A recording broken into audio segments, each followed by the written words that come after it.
யோவான் 14 தேவன் உங்கள் இருதயம் கலங்காதிருப்பதாக, தேவனிடத்துல விசுவாசமாயிருங்கள், என்னிடத்திலும் விசுவாசமாயிருங்கள்.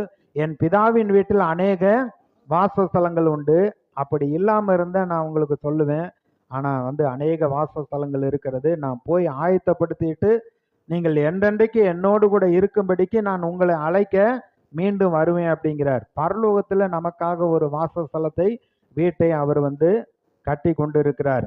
ரட்சிக்கப்பட்ட நம்ம எல்லாருக்காகவும் அவர் ஒரு வாசஸ்தலத்தை ஆயத்தப்படுத்தி கொண்டு இருக்கிறார். மீண்டும் நம்மை அழைத்து செல்லுவார். இந்த வாக்கியங்களை கொண்டு நாம் பார்க்கிற பொழுது நரகம் இருக்கிறது உண்மை, பரலோகம் இருக்கிறது உண்மை.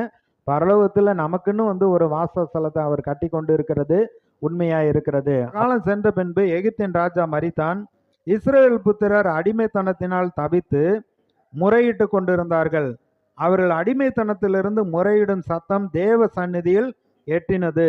தேவன் அவர்கள் பெருமூச்சை கேட்டு தாம் ஆபிரகாமோடும் ஈசாக்கோடும் யாக்கோபோடும் செய்த உடன்படிக்கையை நினைவு கூர்ந்தார். தேவன் இஸ்ரவேல் புத்திரரை கண்ணோக்கினார். தேவன் அவர்களை நினைத்தருளினார். உடன்படிக்கையின் தேவன், அந்த உடன்படிக்கையின் மக்கள், இஸ்ரவேல் மக்கள் அங்கே தவிக்கிற பொழுது, முறையிடுகிற பொழுது கர்த்தர் அதை கேட்டு அந்த உடன்படிக்கையை நிறைவேற்றும்படியா அவர் நினைவு கூறுகிறார், அதை நிறைவேற்ற வருகிறார்.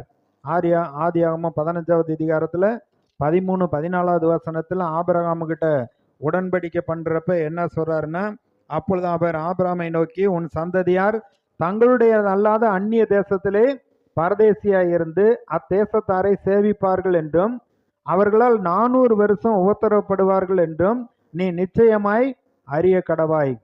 இவர்கள் சேவிக்கும் ஜாதிகளை நான் நியாயம் தீர்ப்பேன், பின்பு மிகுந்த பொருட்களோடு புறப்பட்டு வருவார்கள். அங்க அப்படி சொல்றாரு.